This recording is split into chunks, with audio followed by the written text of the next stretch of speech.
siempre de una inflamación del tracto digestivo. Los principales componentes de la enfermedad inflamatoria intestinal son la enfermedad de Crohn y la colitis ulcerativa. Sin embargo, la colitis microscópica también hace parte de este grupo de entidades, y dentro de la colitis microscópica tenemos como dos fenotipos principales, que son la colitis colágena y la colitis linfocítica. Sin embargo, estos dos solamente se logra hacer la diferenciación por medio de histología. Lo que pasa entonces en estos trastornos es que hay una mala regulación del sistema inmunitario que se desencadena porque hay una microbiota anormal, y aparte se influencia por exposiciones ambientales y por una predisposición genética de los pacientes. Las entidades de este grupo pues, de enfermedades comparten características clínicas y epidemiológicas similares. Sin embargo, son síndromes clínicos que tienen tratamientos y pronóstico diferente, y hasta en un 10% de los casos no logramos hacer una diferenciación entre ambas entidades. Entonces, esta sería como la que llamaríamos como una enfermedad pues, inflamatoria o una colitis indeterminada. Entonces vamos a hacer como una pequeña introducción de las dos principales entidades de esta pues, etiología o esta patología, y es la enfermedad de Crohn, que lo más característico es que nos puede comprometer cualquier parte del tracto digestivo, desde la boca hasta el ano, mientras que la colitis ulcerativa solamente nos va a comprometer el recto y el colon. Y lo más frecuente es que la enfermedad de Crohn, la parte más frecuentemente afectada es el ilion terminal, pues, o como la parte inicial pues, del colon.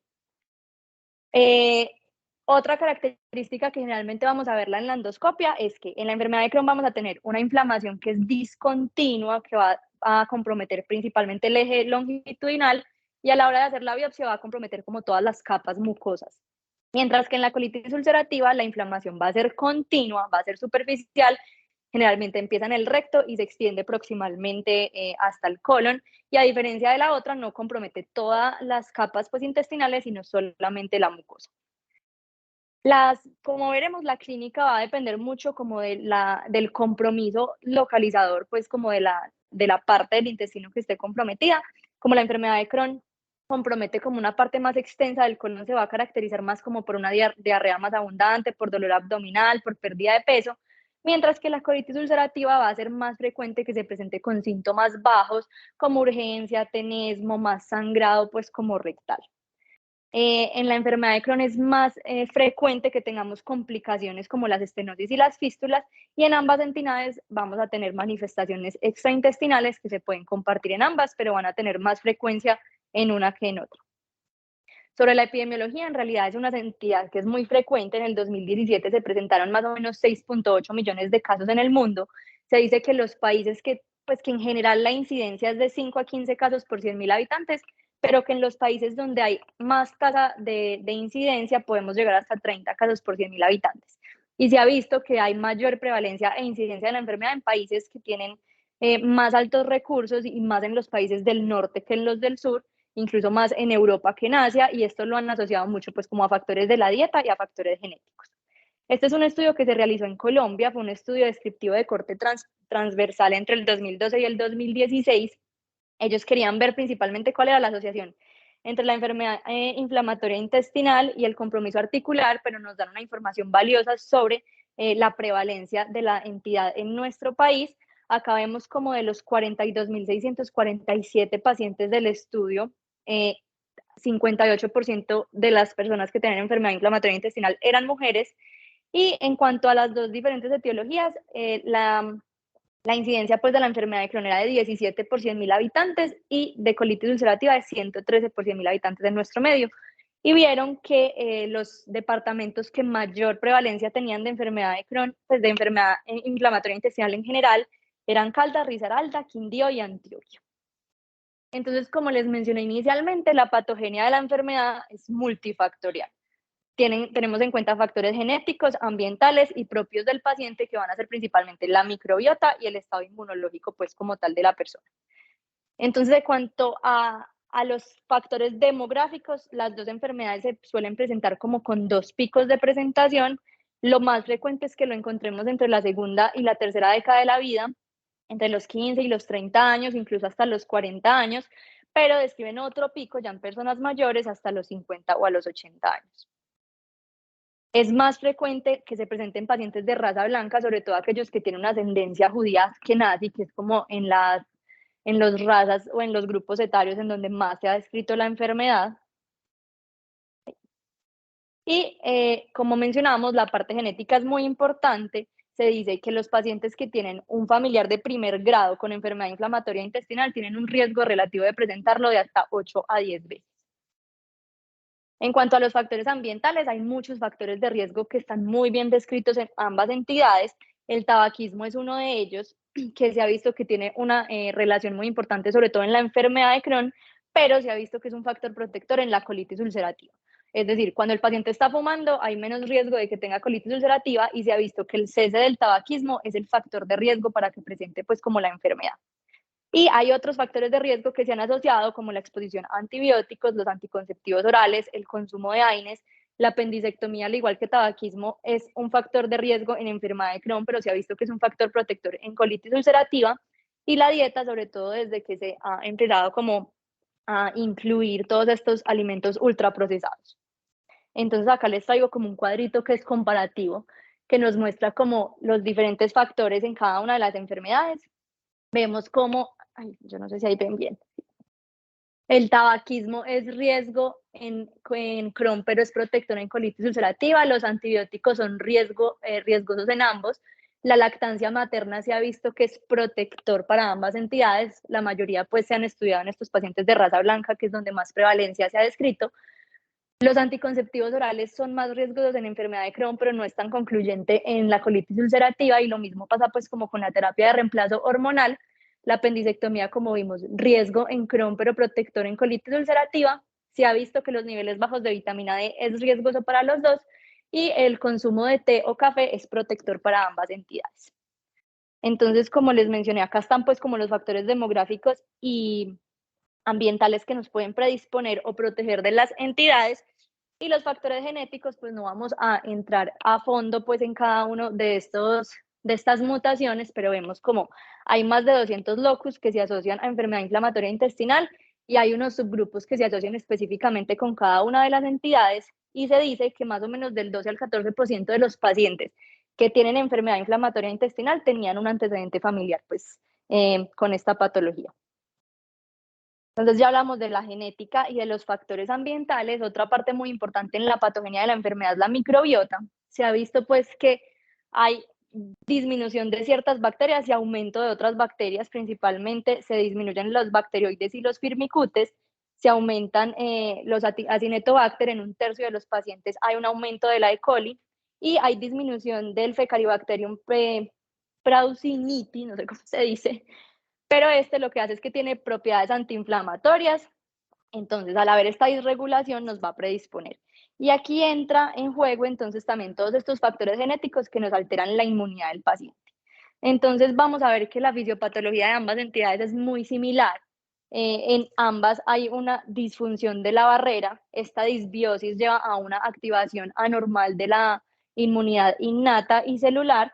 Vemos cómo hay mayor actividad de las células dendríticas, cómo hay disfunción de las células de Panet, cómo se expanden las células linfoides, y vamos a ver ciertas diferencias. Por ejemplo, en la enfermedad de Crohn, la respuesta es más mediada por TH1 y TH17. A diferencia de la colitis ulcerativa, pues vemos que la gráfica es muy similar. También vamos a tener disfunción de la barrera, o también vamos a tener una disbiosis. Sin embargo, esta disbiosis es más importante en la enfermedad de Crohn. Acá se disminuye el PPAR gamma, que nos va a regular de forma negativa toda esta inflamación mediada por las natural killer. También vamos a tener mayor actividad de células dendríticas, y a diferencia de la enfermedad de Crohn, acá la respuesta va a ser más mediada por TH2. En cuanto a la clínica, vamos a hablar pues como de ambas entidades. Entonces, es muy característico que estas enfermedades se presenten con periodos de actividad y remisión. Como vimos inicialmente, la enfermedad de Crohn nos puede afectar cualquier parte del tracto gastrointestinal, y los síntomas van a depender mucho de cuál sea esa localización principal que nos esté afectando la enfermedad. Entonces, lo más frecuente es que nos refieran un dolor pues en el cuadrante inferior derecho. Esto va a ser porque, como vimos, el 75% o más comprometen el ilion terminal. Van a caracterizarse por una diarrea crónica, generalmente es acuosa, pero si compromete pues como las partes terminales del colon, va a presentarse con sangre, se va a presentar con pérdida de peso, con fiebre, con fatiga, anorexia, y hasta un tercio de los pacientes va a tener enfermedad perianal, Esto es importante porque nos va a clasificar de forma diferente la patología y es muy frecuente que los pacientes se presenten con fístulas tanto pues, cutáneas o enterovaginales o recto pues vesicales que nos van a conllevar a múltiples complicaciones, pueden tener estenosis y fisuras. Y esta tablita pues es como lo que resumimos que ya les mencioné, dependiendo de la localización van a ser más frecuentes uno u otros síntomas, como vemos el ilion, el compromiso del ilion se va a asociar más como por diarrea acuosa, por más dolor abdominal, el colon más por síntomas bajos, y cuando se presenta el antecedentes pues, o síntomas de la región gastroduodenal podemos tener náuseas, vómitos. Como veremos, esta va a ser pues como de las únicas indicaciones que tendremos para hacer una endoscopia digestiva superior.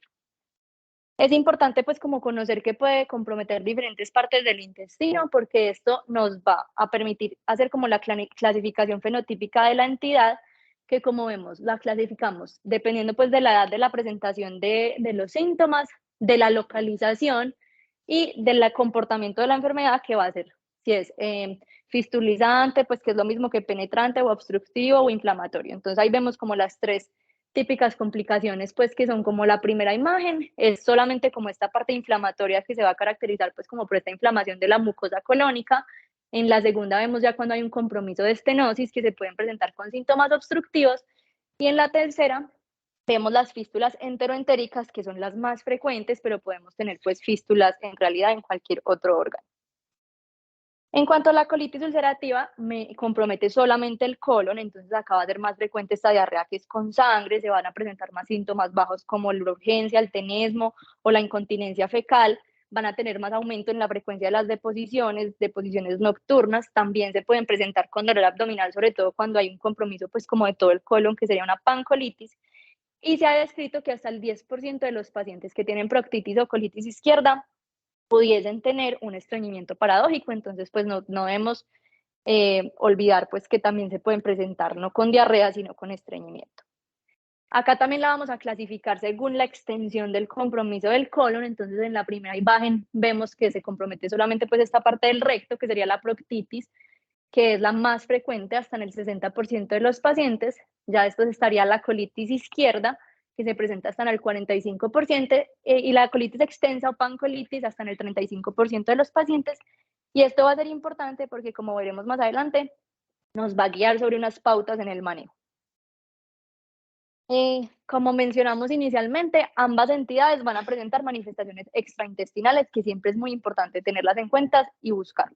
Se presenta en el 50% de los pacientes con enfermedad de Crohn y en el 33% de los pacientes con colitis ulcerativa, y muchas de estas, hasta en un cuarto de los pacientes, pueden preceder el diagnóstico o los síntomas pues como intestinales como tal.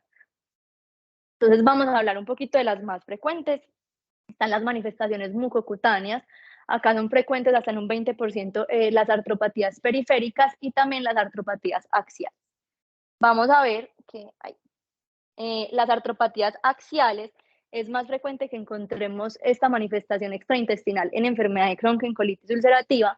Se dice que hasta el 6.5% de los pacientes que tienen espondilitis anquilosante van a desarrollar enfermedad inflamatoria intestinal, y al revés, en cuanto a la espondilitis anquilosante, la prevalencia de enfermedad inflamatoria intestinal en estos pacientes es hasta el 10%. En cuanto a las manifestaciones mucocutáneas, son muy frecuentes o muy descritas el eritema nodoso y el pioderma gangrenoso principalmente. El eritema nodoso se presenta más en Crohn que en colitis ulcerativa, y a diferencia el pioderma gangrenoso más en colitis ulcerativa que en enfermedad de Crohn. Entonces son pistas pues que nos pueden orientar hacia una u otra etiología específica. Es como que se comprometa el ojo también, se puede presentar escleritis o epiescleritis hasta en el 3% de los casos y uveitis en el 6% de los casos, como vemos en la imagen, que es un cuadro pues de uveitis anterior. Puede haber compromiso hepatopancreático. Acá pues se describe mucho la colangitis esclerosante primaria. Esta es más frecuente en pacientes con colitis ulcerativa que en enfermedad de Crohn. Y la colelitiasis se presenta más en pacientes con enfermedad de Crohn que con colitis ulcerativa. Pueden haber manifestaciones renales o urológicas.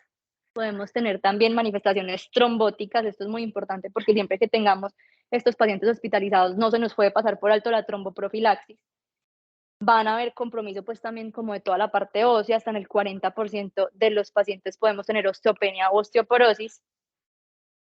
La anemia pues de enfermedad crónica es frecuente, pero también cuando se presenta con sangrado podemos tener un compromiso pues por anemia ferropénica, podemos tener manifestaciones neurológicas y pulmonares.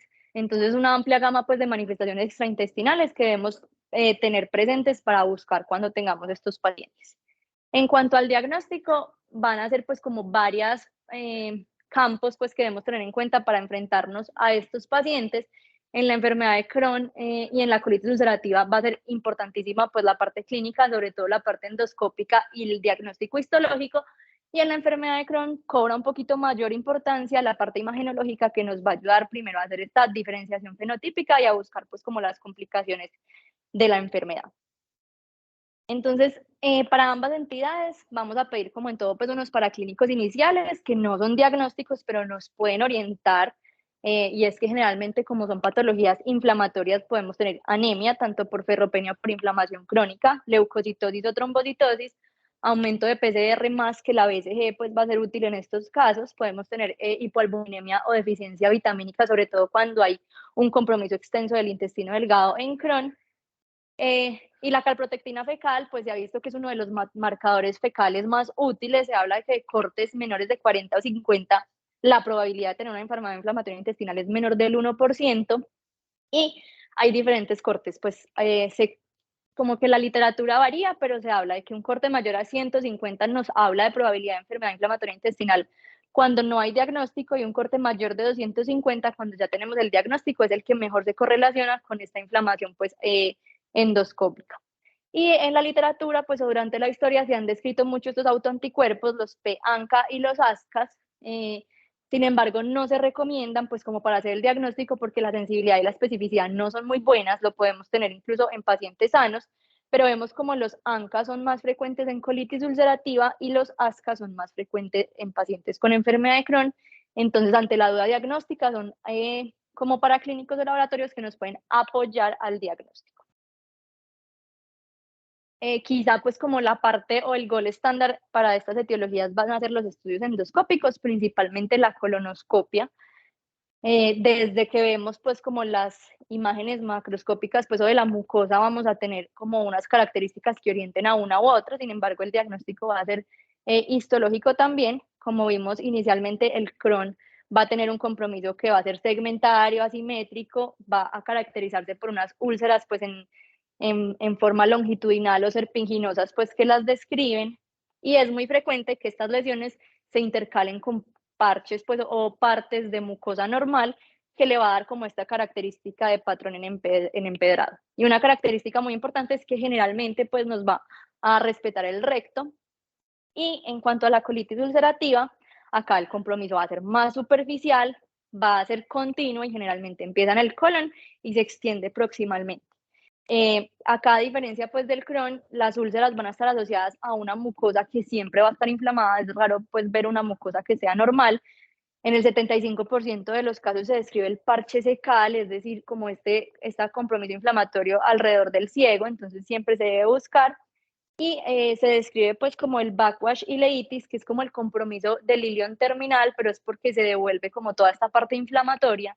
Entonces, uno se pudiese pues confundir o pensar más que estamos ante un Crohn que compromete más esta parte del ilion terminal, pero no debemos olvidarlo, sobre todo cuando son casos de pancolitis, pues que es más frecuente que se presente en la colitis ulcerativa. Si tenemos compromiso del recto y compromiso pues más proximal del colon y el compromiso ileal, pues ahí sí debemos orientar más hacia un Crohn.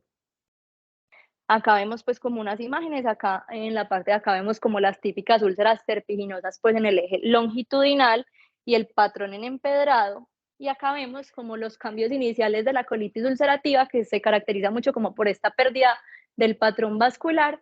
Y allá vemos pues un compromiso mucho más grave, pero vemos como el compromiso mucoso es continuo y no está parcheado y toda la mucosa pues en forma pues circunferencial se compromete.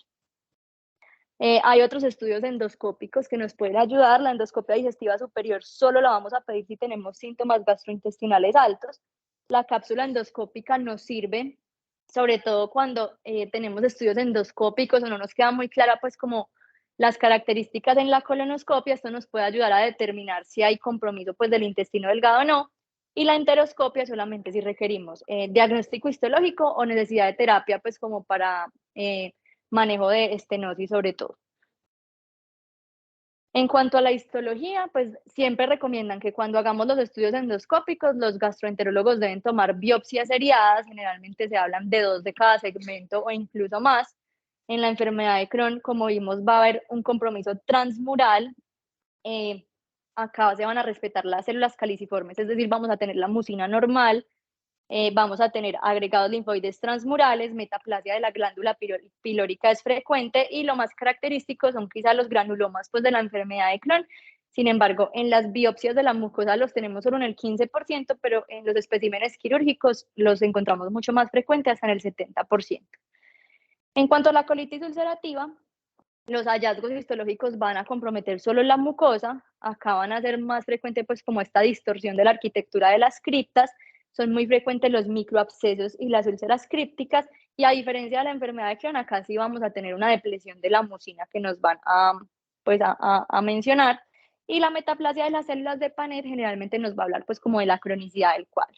Entonces acá les traigo un poquito como los hallazgos histológicos quizás más característicos de cada una de las entidades. En el Crohn, como vimos, el granuloma es muy característico, pero en las biopsias solamente en el 15% no los van a reportar. Y en la colitis ulcerativa, sobre todo estos microabscesos, pues en las criptas. En cuanto a las imágenes, como vimos, van a ser principalmente importantes en la enfermedad de Crohn. Esto nos va a permitir determinar cuál es la extensión de la enfermedad y si hay complicaciones, y nos va a permitir hacer como esta clasificación fenotípica para el diagnóstico, pues el manejo y el seguimiento. Y se dice que hasta el 50% de los pacientes que tienen enfermedad de Crohn y tienen una colonoscopia normal podrían tener anomalías en estas imágenes, por lo tanto se recomienda siempre hacerla pues en estos pacientes. Las más utilizadas o las más recomendadas son el enterotag y la enteroresonancia, sin embargo, para evitar pues como que el paciente esté expuesto a radiación frecuente, se prefiere hacer la enteroresonancia. Y en cuanto a la colitis ulcerativa, recomiendan hacer principalmente imágenes, sobre todo en estos casos graves, para descartar que no estemos ante ciertas complicaciones como un megacolon tóxico. Históricamente, pues podemos hacer una radiografía pues en bipedestación para evitar, pues hablamos de megacolon tóxico cuando la mitad del colon transverso mide más de 5.5 centímetros, o en TAC, pues que quizá es un poco más usado hoy en día, descartar que no haya pues perforaciones con neumoperitoneo. Y acá les traigo pues una tabla que no la vamos como a desglosar a fondo, pero nos hace como una diferenciación de las diferentes características, tanto clínicas como endoscópicas e histológicas de cada una de las enfermedades, que podría ser útil pues como tener a la mano en caso tal pues de que tengamos la duda con estos pacientes. Y como otro punto muy importante a la hora de enfrentarnos a ellos es definir la actividad o el grado de actividad de la enfermedad, porque esto nos va a mandar, pues junto como a la localización de la enfermedad, unas pautas en el manejo. Hay muchísimas escalas, sin embargo, les traigo como las escalas clínicas que nos van a ser de más utilidad pues a la hora de enfrentarnos a estos pacientes en un servicio de urgencias o hospitalización. Este es el Crohn Disease Activity Index, que nos mira pues como varios, ahí se está viendo como cortado, ¿cierto? Bueno. Bueno, pero nos mira pues como varios dominios, entonces lo que hacen es pedirnos que hagamos como el recuento de todas las deposiciones en 7 días, que califiquemos pues cómo está el dolor abdominal en esos 7 días, el estado general del paciente, cómo pues se clasificaría en los últimos 7 días, si ha tenido que usar antidiarreicos, pues ahí nos ponen que opioides, pero en general, qué tan frecuente ha tenido que usar antidiarreicos, si es o no palpable o evidente una masa abdominal, el valor del hematocrito y el porcentaje pues como del peso corporal. Si nosotros hacemos como esta suma de los puntos y lo multiplicamos por allá por el peso, nos va a dar pues como un puntaje. Entonces, a grandes rasgos, lo que nos va a hablar es que el paciente está en remisión de la enfermedad si este puntaje nos da menor de 150. Nos va a hablar de actividad de la enfermedad, leve o moderada grave según los puntajes que estamos ahí. Hablamos pues de enfermedad de Crohn fulminante, sobre todo cuando el puntaje nos da más de 450. Y en los estudios clínicos han utilizado el descenso de esta escala entre 70 y 100, dependiendo de la literatura, para definir si hay como respuesta o no al manejo médico.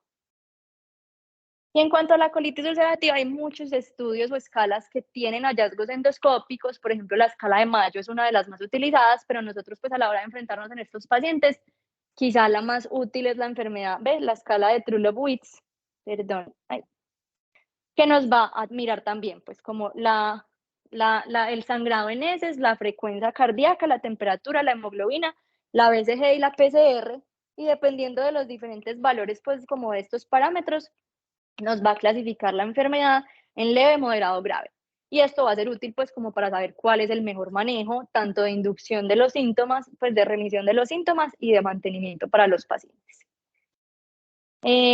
Y antes pues como de empezar el tratamiento, todas las guías nos recomiendan que siempre que nos enfrentemos ante un paciente que tenga diagnóstico de enfermedad inflamatoria intestinal o que estemos ante la sospecha diagnóstica inicial, debemos descartar sobre todo causas infecciosas que nos estén desencadenando los síntomas, sobre todo Clostridium difficile, siempre lo debemos descartar y tener en cuenta pues que hay muchas otras causas de colitis que debemos tener en cuenta y que pues muchas veces lo único que nos va a ayudar como a diferenciarlo van a ser pues los estudios endoscópicos o los estudios histológicos.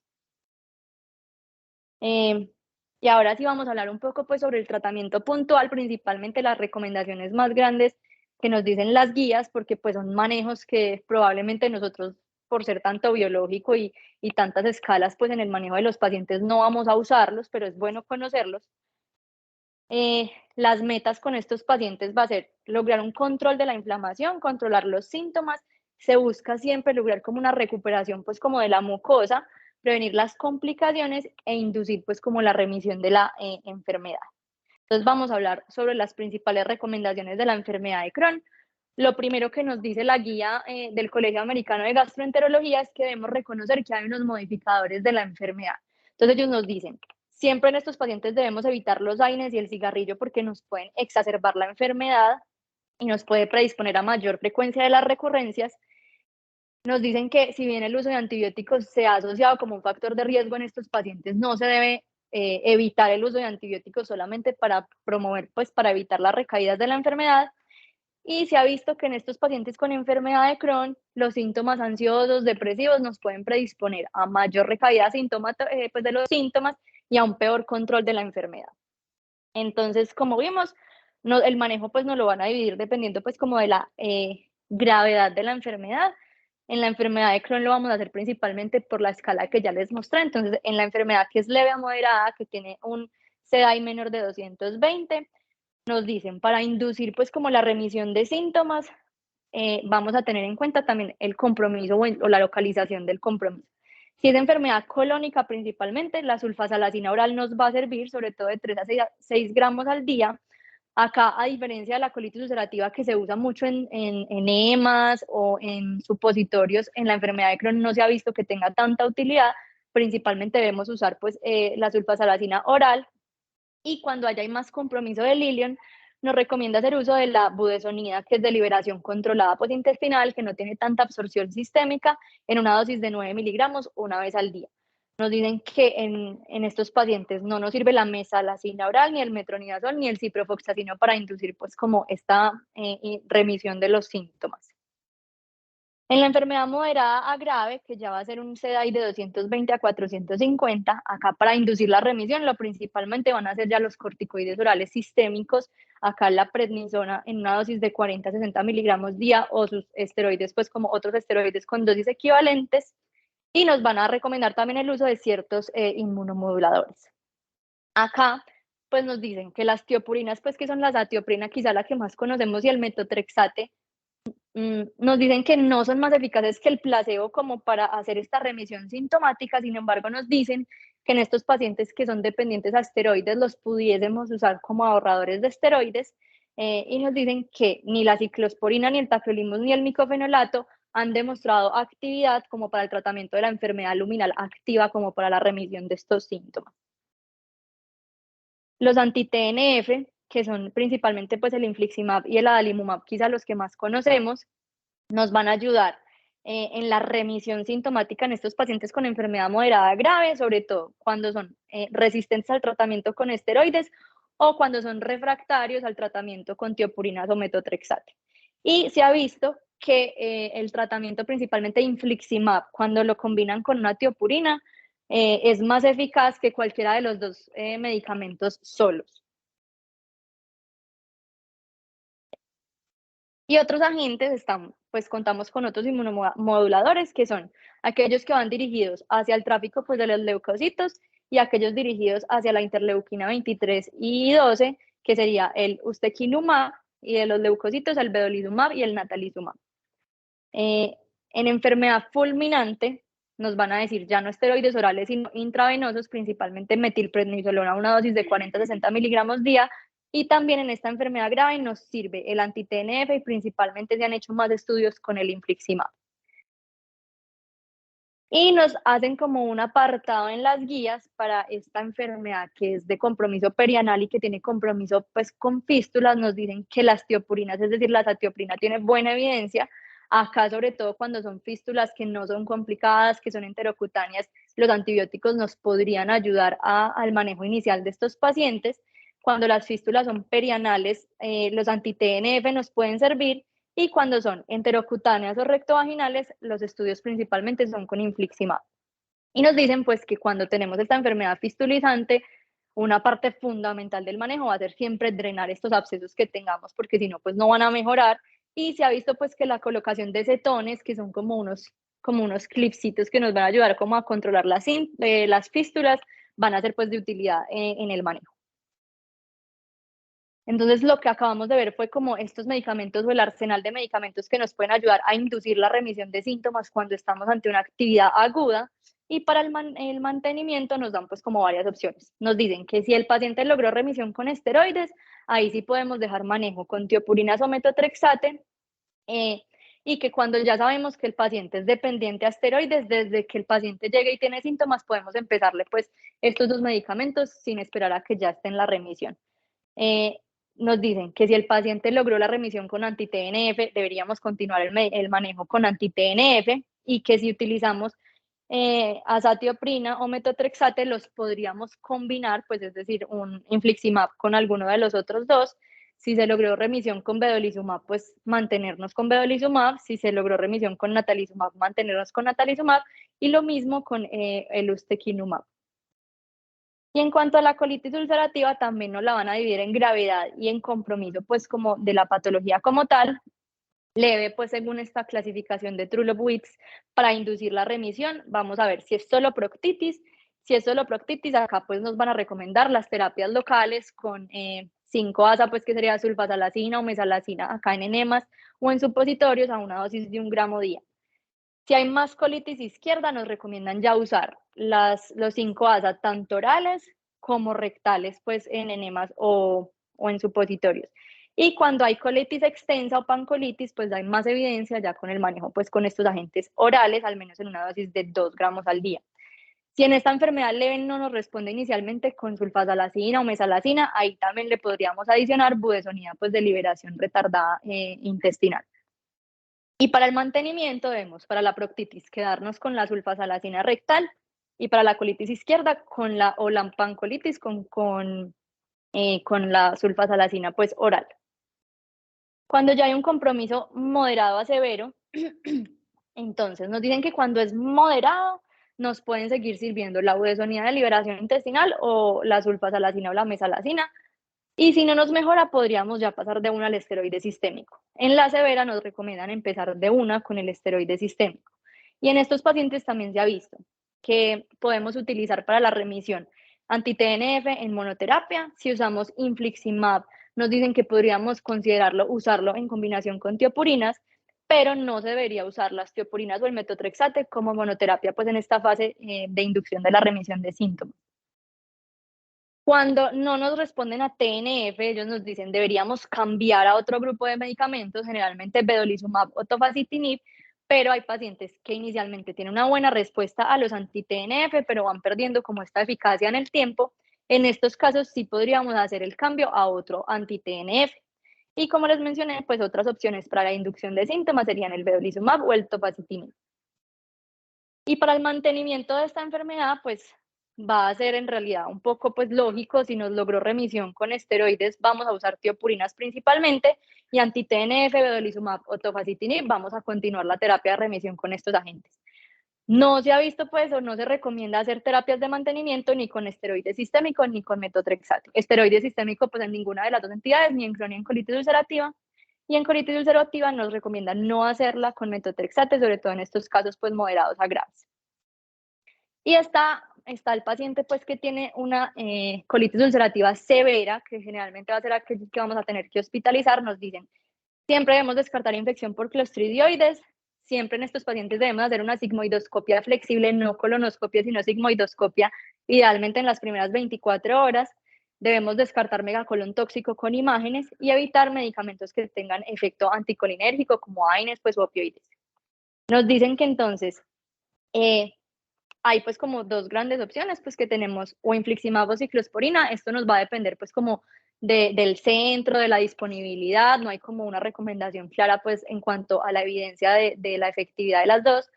En estos pacientes debemos inducir la remisión con metilprednisolona o hidrocortisona intravenosas, y si no nos responden en 3 a 5 días con estos esteroides sistémicos, debemos utilizar infliximab o ciclosporinas.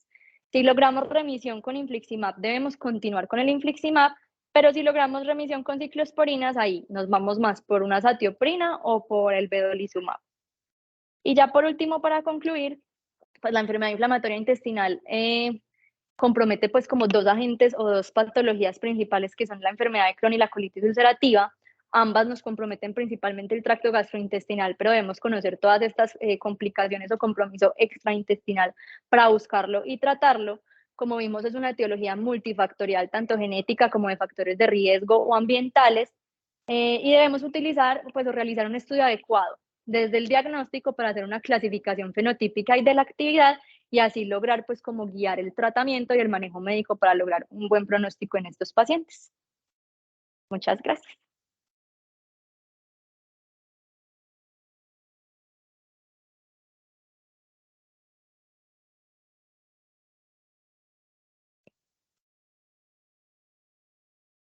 Pues acá hay, digamos que a todos se le hace un interno o... Pues en Crohn, yo lo que entendí, pues o lo que me queda es que se recomienda utilizar imagen de entrada, como para hacer esta clasificación, y porque en muchos pues podemos tener colonoscopia normal y ya tener cambios pues en las imágenes transversales desde antes, pues como para hacer esta clasificación, sobre todo fístulas o estenosis.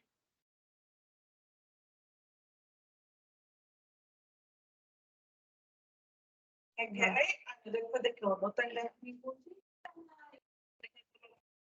lo cual ya hace como... Sí, pero es como... Pues como lo que me quedo es que sobre todo en Crohn, pues en colitis no, solamente si pues si sospecha de complicaciones. Si vos quedas como con la duda. Pues o incluso, pero igual para clasificarla, porque pues uno en la colonoscopia puede ver, pero podemos tener estenosis y no saber, pues como para hacer esta clasificación fenotípica. Ajá. Bueno, sí es cierto.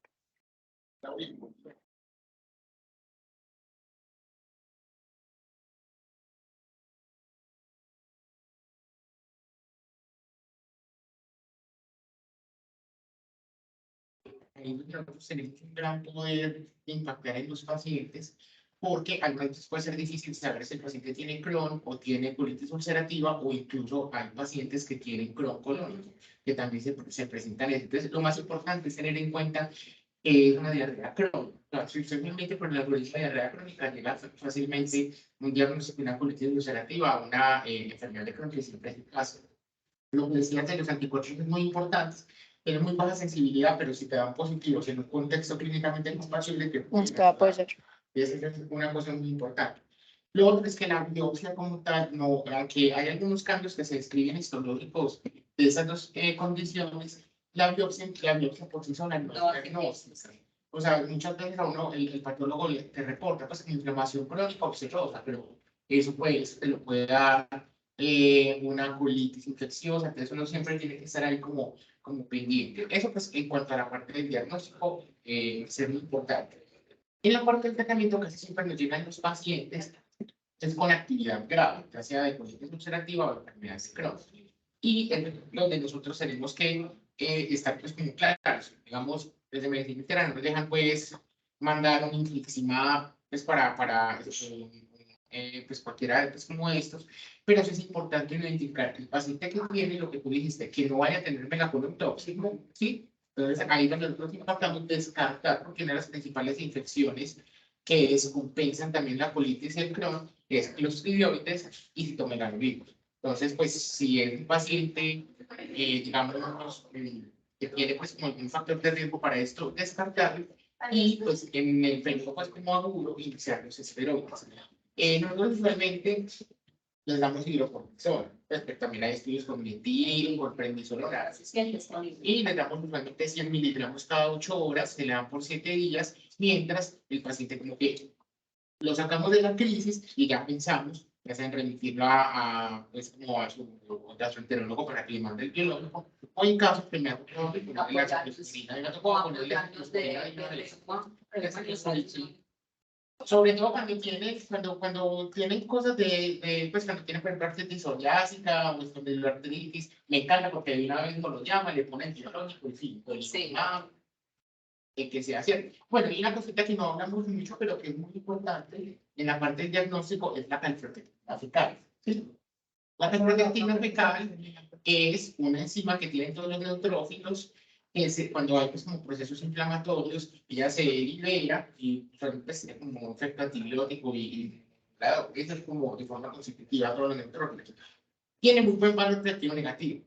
Entonces, si tú estás estudiando un paciente que tiene una diarrea crónica, que no sabes que puede ser una enfermedad inflamatoria intestinal y tiene una calprotectina fecal negativa, te descarta prácticamente la enfermedad. El problema es que cuando da positiva, tú tienes que buscar porque una infección intestinal, cualquier cosa de esas puede dar una calprotectina fecal positiva, pero si la tienes positiva, con mayor razón debes buscar de enfermedad inflamatoria.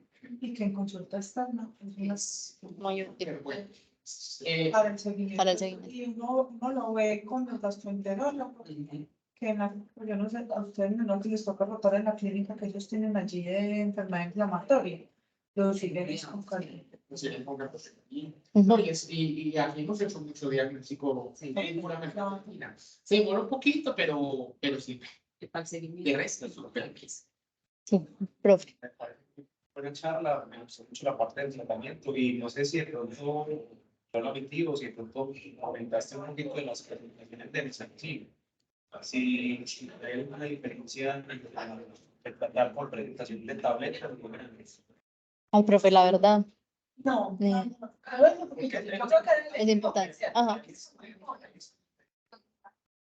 la superioridad de la presentación de grano.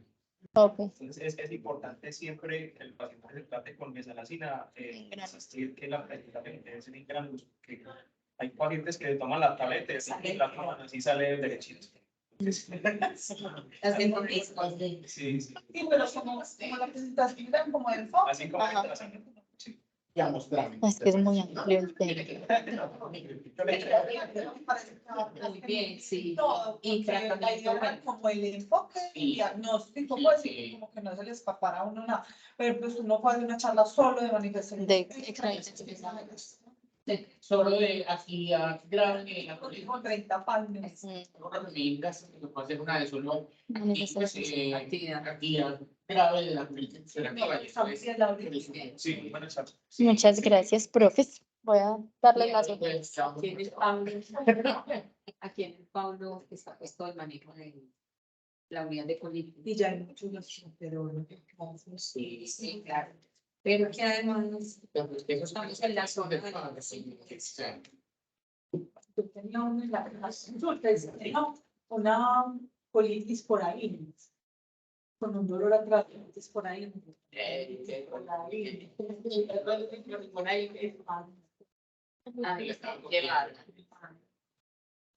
Hasta que ya le ha mandado un cuarto y ya.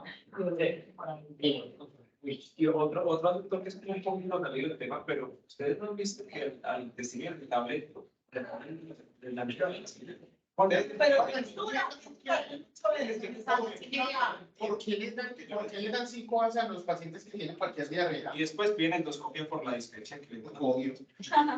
Ah, pero es que en Sura hace mucho eso. Pero tiene diarrea, no sé si alguien tiene esa Ah, pues Médico general, el médico general, una mandada son pasadas con mesalazina. Cuando estamos Sí, Infección. es la de colitis. Por acá está. Tengo otra, esa de Acá. Sí, empezó a las colitis isquémicas. ¿Ustedes se acuerdan de esa señora que era de neuro, que una diarrea, que era por una enfermedad neurológica que yo no me acuerdo qué fue lo que pasó? Ah, sí. Imagínate una cefalitis que estuvo en la UCI por 6 compromiso de la vía respiratoria. Había estado en el CES como 3 veces, ¿te acordás? Y después llegó acá, llegó para la UCI, salió de la UCI y soportó su presión súper mal y salió con una diarrea. Tenía por ahí 20 toxinas para Clostridium. Se le había dado tratamiento para Clostridium. Y finalmente, y le habíamos dado tratamiento para enfermedad inflamatoria. ¿Con quién fue, Wanda? No fue con vos, que yo creía que le habíamos dado tratamiento para enfermedad inflamatoria y después hablamos con Gasco, que le dimos como 3 colonoscopios, colitis isquémica. Muy mal. Que la que En la calipotectina le salía como el 800.000. Es que esa es una Una colitis isquémica porque había hecho, ella hacía como un fenómeno, yo no sé qué fue lo que pasó, ella hacía hipotensión, pero no me acuerdo qué era lo que le pasaba, y estuvo en la visita mucho tiempo con Nore, y pasó una colitis isquémica, mal. Sí, este es uno de los pecados de la calvosana. La calvotectina es muy buena, yo la tengo mucho. Lo que pasa es que si queda positiva, tienes que Tienes que usar las otras Mira, si le hicimos para el 3, yo me acuerdo. No, yo me acuerdo. Por nuestras manos. Ella estuvo en premio y estuvo también En el 4º piso, en la 2. Uno estaba en la esquina del fondo y cuando señora me daba diarrea, uno sabía que tenía diarrea. Ay, no. Yo otra vez, señora, puede tirar pecados, señor. Pero era horrible. Ella la esposa abría la puerta y yo, cierra esa puerta que es aislada. No, que es ahora aquí con ese poder. La que es mala persona, pero. Y yo cierro la puerta hacia Y la imagen era una colitis, pues la imagen era fraccionada, se le hicieron